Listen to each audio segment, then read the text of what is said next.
bien preparada, que nada de lo que declara lo perjudica a él ni beneficia a la parte contraria. Hubo declaración de parte, pero cero confesión. Eso es posible. Pero la declaración de parte es un medio probatorio y así como hay una declaración de tercero de testigos, se tiene que valorar en conjunto con los demás medios de prueba. Entonces vamos al 198, que habla de los medios de la declaración de parte y la confesión. 191 de los medios, sí, correcto. 191. Inciso final. La declaración de parte se valorará por el juez de acuerdo con la regla general. Conclusión. Declaración de parte es un medio, o sea, valórela junto con las demás. ¿Y eso qué está haciendo? Pues sobre los hechos que él expuso. Y si de lo que está hablando algo lo perjudica, ya no es declaración, es confesión. Listo, bueno. Pero observemos el título del capítulo. Declaración de parte y confesión. Pero inciso último, si no hubo confesión, me la analiza como medio de prueba, como declaración de parte. Pero vamos al capítulo segundo. Confesión. Buscamos en el que sí. Tercero, perdón, cuarto. Tercero. Es el tercero, ¿cierto? El cuarto. Confesión. Cuarto uno. Los confesores están en el mismo tercero. Tercero, sí. Pero en la misma manera que están mencionados, empieza capítulo por capítulo. Y empieza, por ejemplo, con el juramento. Y después el juramento empieza con el testimonio, en fin. Usted va a encontrar. El último capítulo tiene que ver, me imagino, con los informes. Con la prueba de informes. Vayan al número 10.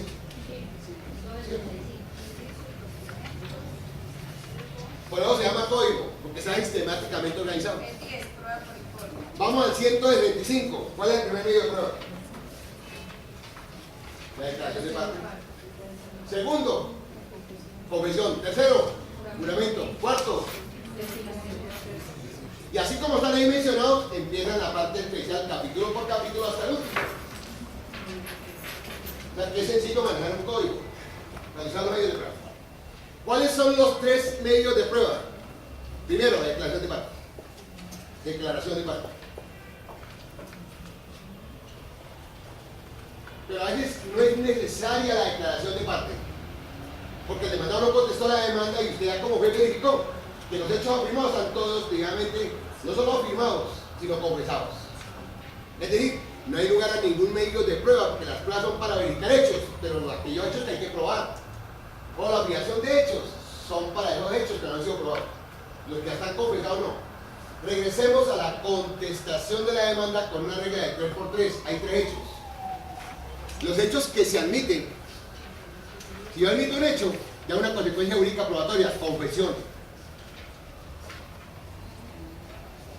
Los hechos que se niegan y los hechos que no le costan. ¿Sí los marcamos, por favor? ¿Sí está haciendo? Y ahora vamos al artículo 97. Consecuencias de la no contestación de la demanda.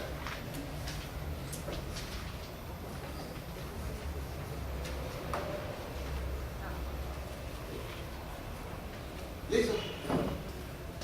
Lo leemos en público, por favor. El demandado no contestó la demanda. Miremos qué consecuencias jurídicas tiene la no contestación de la demanda en el nuevo modelo. Artículo 97. Falta de contestación o contestación deficiente de la demanda. La falta de contestación de la demanda o de pronunciamiento expreso sobre los hechos o pretensiones de ella o las afirmaciones o negaciones contrarias a la realidad hará presumir ciertos los hechos susceptibles de confesión contenidos en la demanda, salvo que la ley le atribuya otros hechos. Listo. Voy a algo supremamente importante. A veces pensamos que los hechos son los que afirma el demandante y el demandado. La mayoría de hechos llegan al proceso no por afirmaciones de hechos, sino por las pruebas. Las pruebas son las que mejor arrojan hechos. Voy a colocar un ejemplo sencillo. Un reivindicatorio. Sistema actual, Código de Procedimiento Civil. Y el demandado guarda como estrategia silencio. Y después practicó la inspección judicial. Y el día que practica la inspección verifica que el demandado ocupa el inmueble, pero que paga arriendo. Es decir, que la inspección judicial nos está informando un nuevo hecho, que el demandado no es poseedor, que es un tenedor. Los invito para que se lo quede en tintero para poder sistematizar por lo menos cosas que nos sirvan a nosotros, a los que estamos en este sistema de la Administración de Justicia. La legitimación en la causa.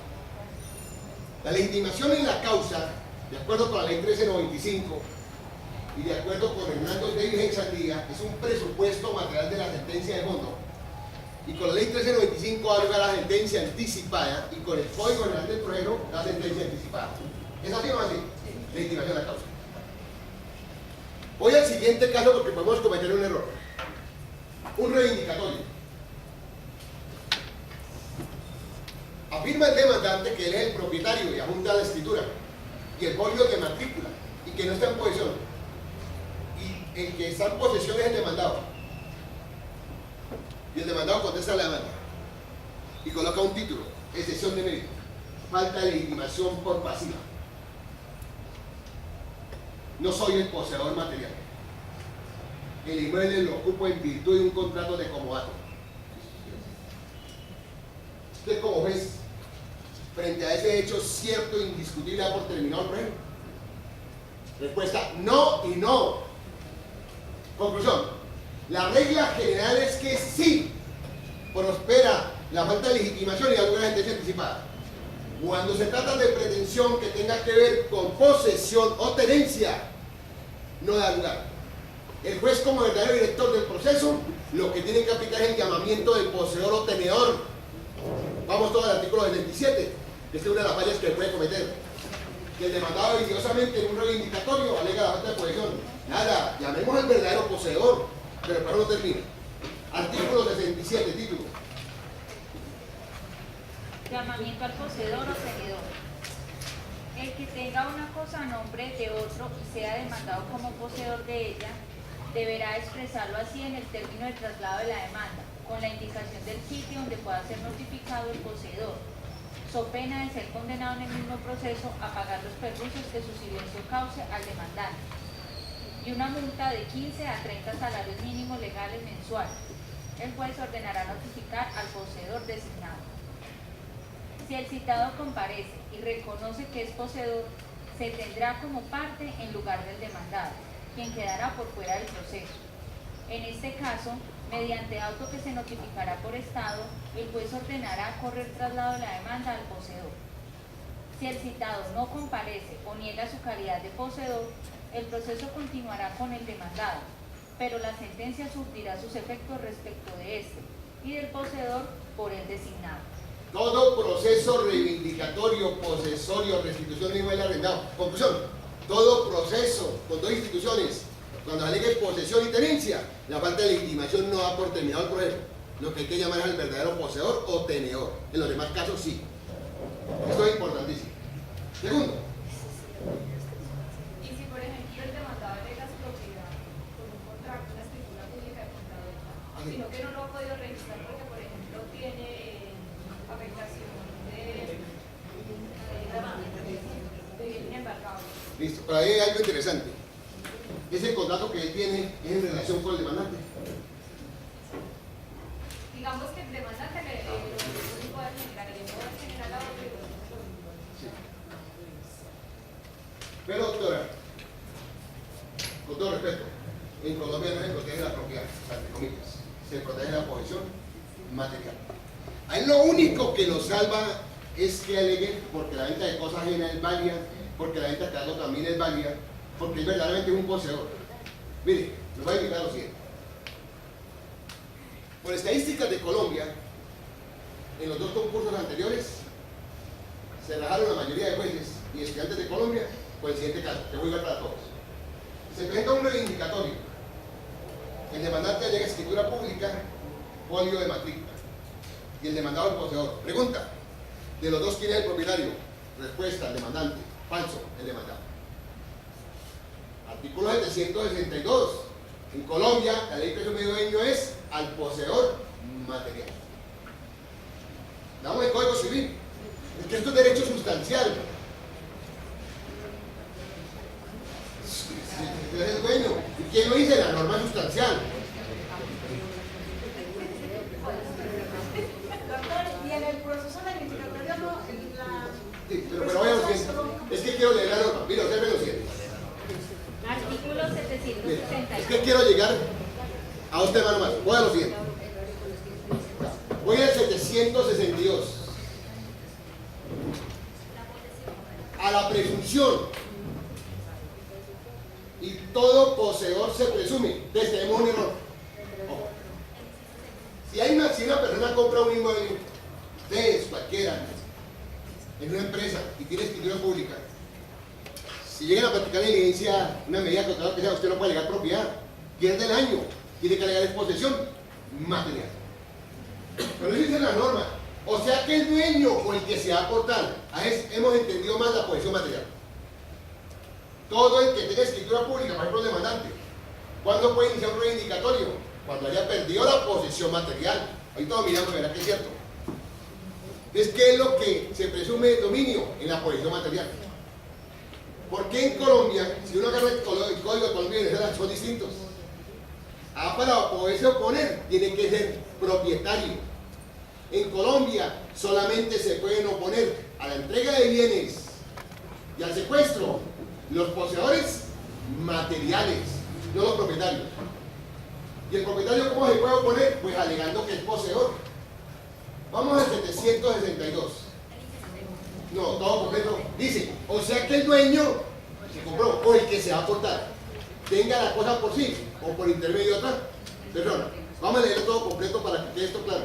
Artículo 762. La posesión es la tenencia de una cosa determinada con ánimo de señor o dueño, sea que el dueño o el que se da a aportar tenga la cosa por sí mismo o por otra persona que la tenga en Hasta estancia ahí. a nombre de él. O sea que el dueño que la compró tenga la cosa o otro que se va a aportar.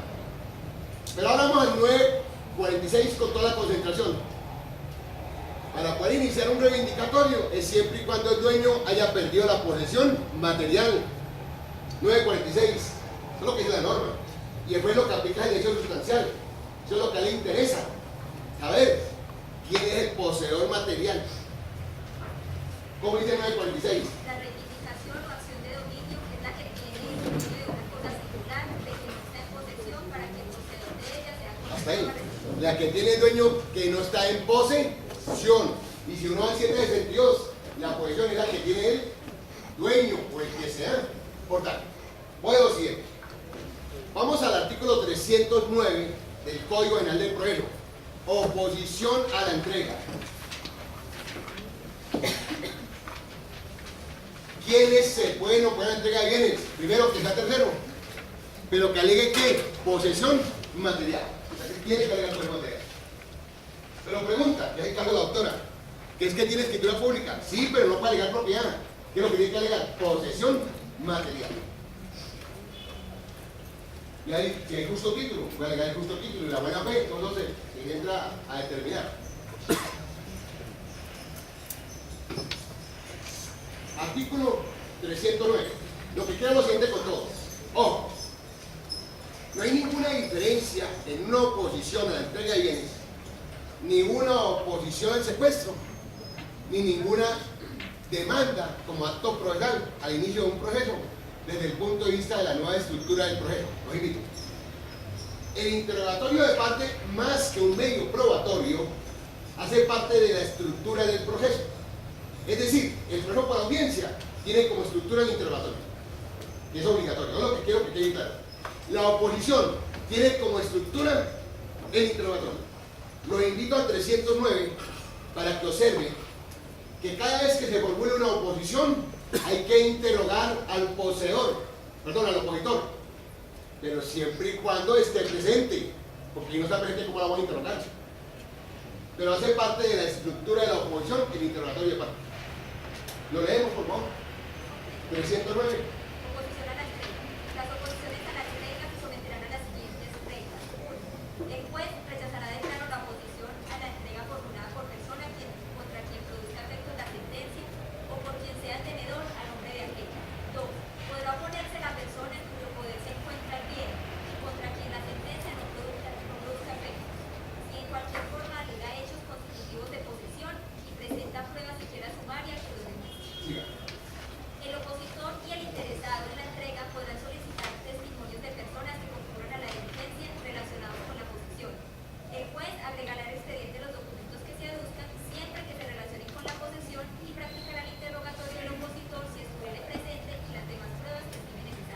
obligatorio. ¿Qué medios de prueba debe practicarse el día que se formule una oposición? El interrogatorio. ¿Por qué? Porque es que ese opositor pasa a ser parte. Y entonces a ese opositor le cae un interrogatorio. ¿Qué pregunta le hago yo? ¿Qué es lo que me interesa a mí? ¿Qué es lo que dice la norma? Que se puede oponer un tercero.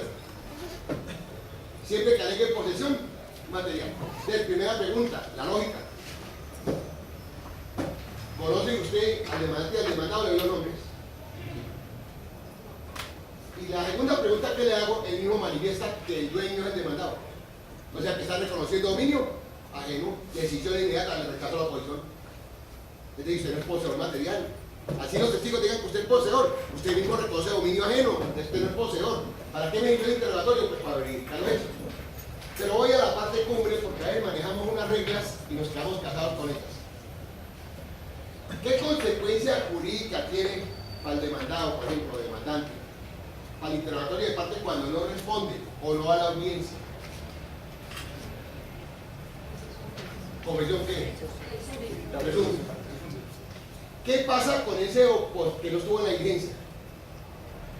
Y el juez lo citó.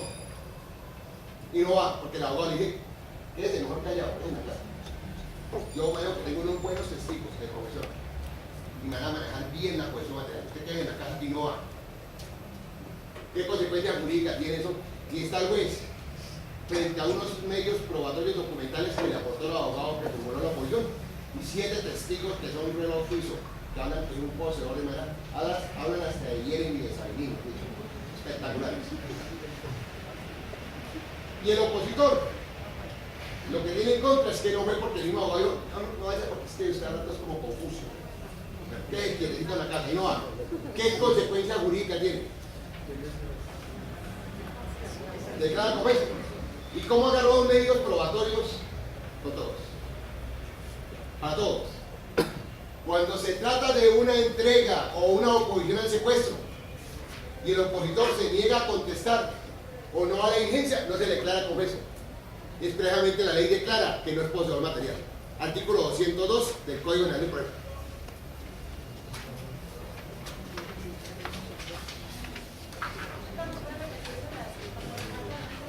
Cuando se trata de una oposición, que es a la diligencia de entrega o a un secuestro, si el opositor se niega a contestar o no asiste, no se declara como eso. La ley expresamente declara que no es poseedor material. Vamos al 202. No querés nada, vale, no. Nada, usted no, porque de ahí la consecuencia jurídica, usted no es poseedor. Mira, ya por terminado.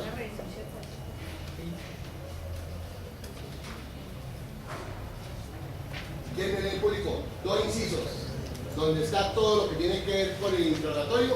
Dice el oyente de la norma, que cuando se trata de diligencias y audiencias del interrogatorio, ¿listo? Incidentes, ¿no es 202? Sí, pero me interesa lo de las diligencias y lo de los opositores.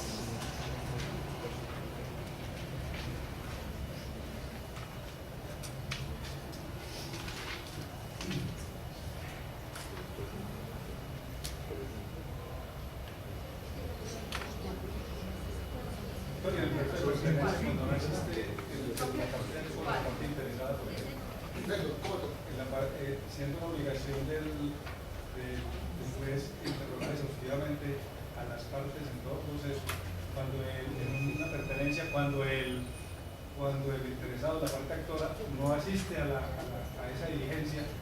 Sí, pero ¿cómo es eso? Pero no se le declara esa consecuencia. Porque es que esta norma, las sanciones no sirven de analogía. O sea, aquí esto es para el opositor, 202 dice. Código de la no, perdón, 198, inciso tercero, inciso cuarto, 198.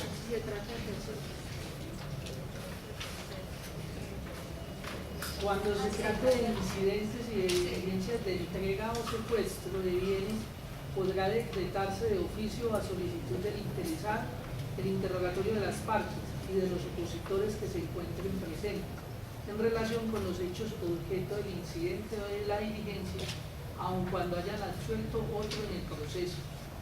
Si se trata de terceros que no estuvieran presentes en la diligencia y se opusieron por intermedio de apoderado, el auto que lo decrete quedará notificado en estrados, no admitirá recurso, y en él se ordenará que las personas que deben absolverlo comparezcan al juzgado en el día y la hora señalados. La diligencia no solo se suspenderá una vez que se hayan practicado las demás pruebas que pueden proceder. Practicado el interrogatorio frustrado por la no comparecencia al citado, se reanudará la diligencia. En el segundo caso se tendrá por cierto que el opositor no es poseedor. Consecuencia, esa es la consecuencia, no le declara como eso. La misma ley dice, me declara que no es poseedor en material, pero no se puede estar aplicando. Lleguemos nuevamente, porque vimos ya la sentencia nula, lleguemos a la sentencia anticipada. La sentencia anticipada se da en 3 casos. Ya colocamos uno acá. Se presentó la demanda y con la pura contestación de la demanda quedaron completados los hechos. Y el mismo juez toma la demanda y toma la contestación. Si uno mira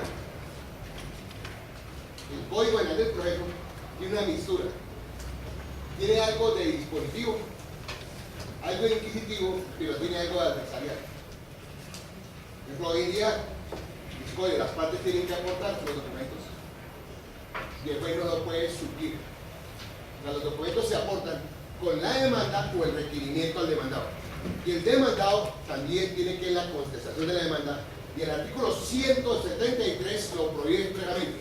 El juez no puede suplir a las partes para los documentos. ¿Por qué no buscamos a ver? 173, por favor.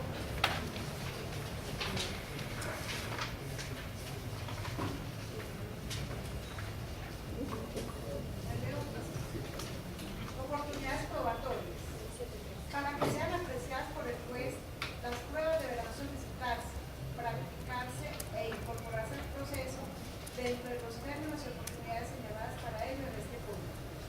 Sí. En la providencia que resuelva sobre las solicitudes de pruebas formuladas por las partes, el juez deberá pronunciarse expresamente sobre la admisión de los documentos y demás pruebas que éstas deben aplicar. El juez se abstendrá de ordenar la práctica de las pruebas que, directamente por medio de derecho de petición, hubiera podido conseguir la parte que las solicite, salvo cuando la petición no hubiese sido atendida, lo que deberá acreditarse sumariamente. Listo, entonces principio de colaboración.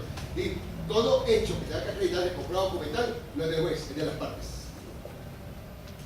Si es el demandante y todos los hechos eran comprobado documental y presentó la demanda, ya está asegurada la sentencia. Entonces tenemos hechos comprobado documental y hechos con confesión.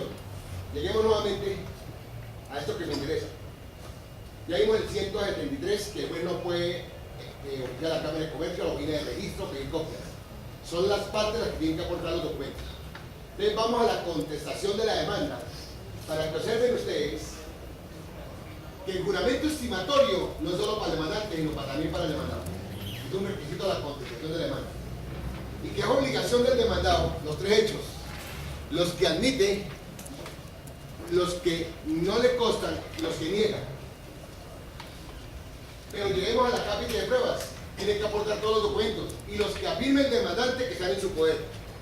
¿Por qué no leemos el artículo 96, por favor? Parte del requerimiento. Miremos si es requisito la contestación en juramento estimatorio. 97 dice contestación.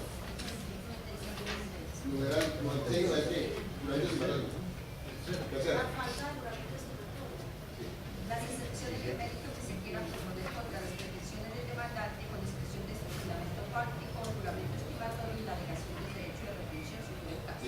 Parte casi final de los documentos. Tendrá que estar el poder. A la contestación de la demanda deberá acompañarse el poder de quien la suscribe a nombre del demandado, la prueba de su existencia y representación si ahí hubiera lugar, los documentos que estén en su poder y que hayan sido solicitados por el demandante o la manifestación de que no los tiene y las pruebas que presentan separadamente. Si el demandante afirmó que los documentos tienen demandado, cuando conteste la demanda tiene que aportar los documentos. ¿Ves? Llegamos al 173 que el juez no puede decretar pruebas con el fin de oficial para que se lleguen los documentos. Eso lo tienen que llegar. El dictamen pericial lo tienen que llegar las partes. Regreso ahora al artículo 175.90. Los tres primeros medios de prueba. Declaración de parte. Ya vimos que en todo proceso declarativo el juez tiene que citar a las partes a una audiencia y en la audiencia les formulará interrogatorio de parte. El interrogatorio hace parte de la estructura. En toda oposición a la entrega de bienes o al secuestro, el interrogatorio hace parte, o sea, de la estructura, y tiene una consecuencia jurídica. No se declara como hecho, se declara que no es poseedor material. Regresemos nuevamente al artículo 165 a los tres medios de prueba iniciales. Declaración de parte, confesión y revelación. Hoy, papel del abogado. Ay, todo cambió. De derecho a postulación, regla general. Y llegamos al rol que juega el abogado. El poder, así no lo diga, ya implica la confesión. Y la confesión es un medio de prueba. Y la confesión es para la demanda, para la contestación, para la audiencia inicial y para la audiencia de juicio. Vamos al artículo 196. Ya les digo. 193.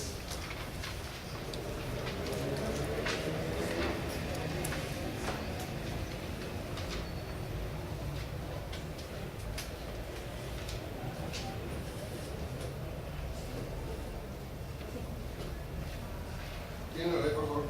Confesión para jurado judicial. 193. La confesión para jurado judicial valdrá cuando para hacerla haya recibido autorización de su poderante, la cual se entiende otorgada para la demanda de las excepciones, las correspondientes contestaciones, la audiencia inicial y la audiencia del proceso verbal sumario.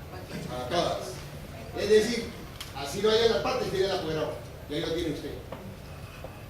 Y se queda callado, tiene la confesión usted. Es decir, hoy en día el abogado juega un papel dentro de la estructura. Es este artículo, por favor, lo tomamos nota de él.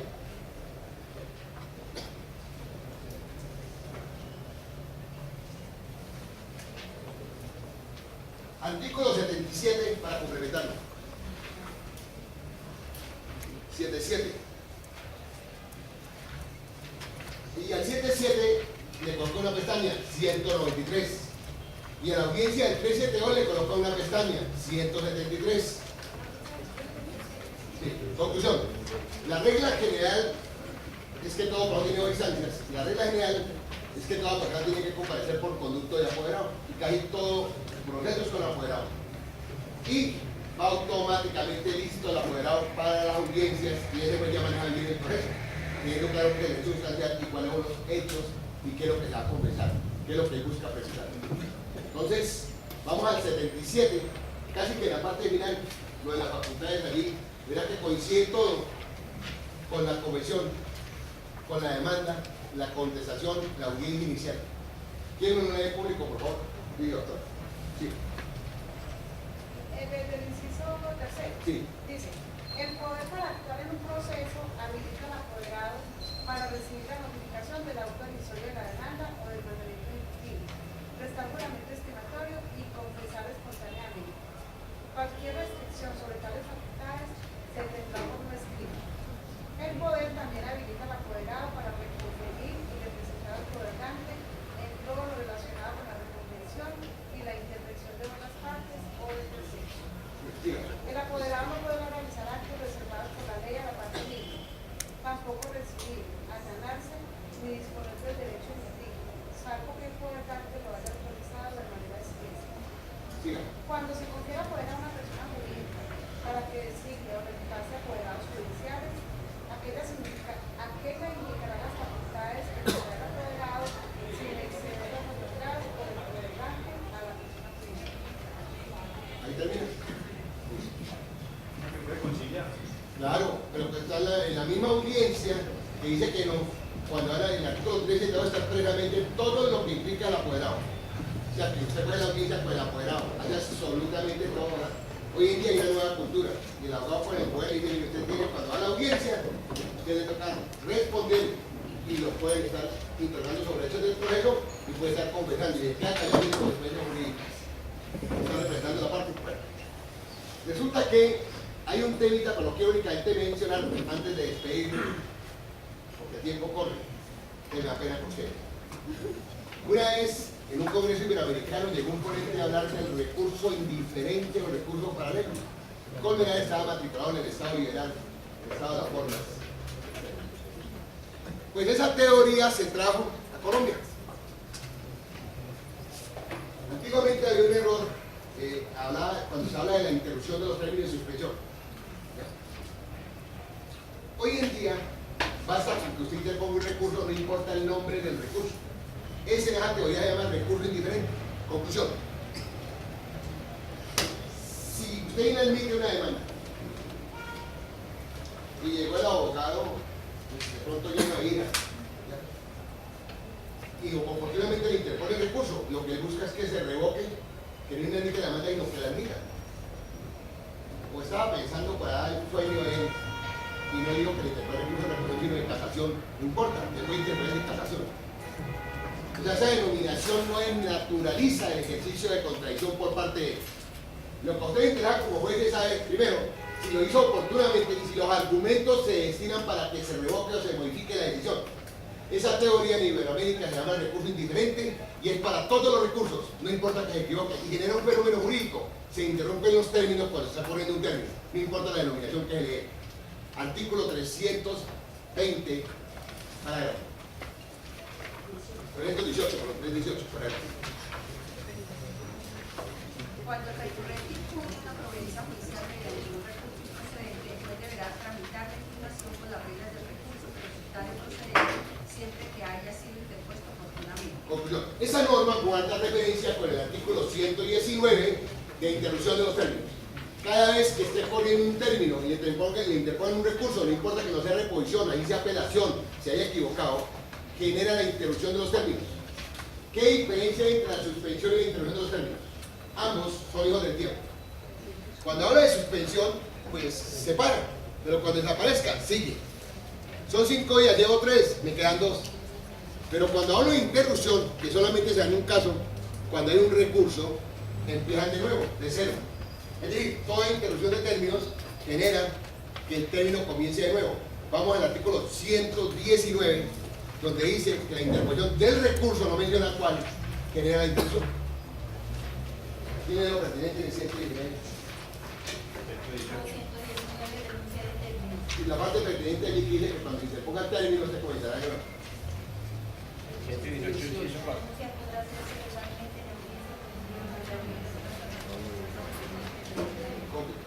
Sí, donde dice la interrupción, dice que el recurso de interrupción. 118.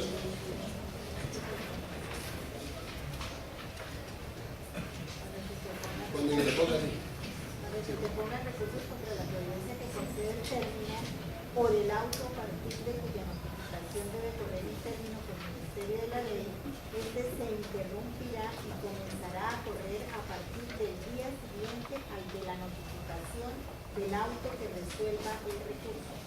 Sí, todos. En todo ejecutivo hay una primera providencia que es el mandamiento ejecutivo y se le dice al demandado: tiene 5 días para pagar, 10 para sesionar. Dentro de los 3 días le interpuso recurso, casación, súplica, hasta revisión, como lo quieran llamar, para que se revoque el mandamiento ejecutivo. Eso genera un fenómeno, la interrupción. Hasta que no se resuelva el recurso y se notifique la providencia, no empiezan a correr nuevamente los términos. O sea que no le han corrido los 5 días para pagar ni los 10 para sesionar. Ese es el fenómeno de la interrupción y quedó a partir del recurso y no importa la denominación que se entregue como tal.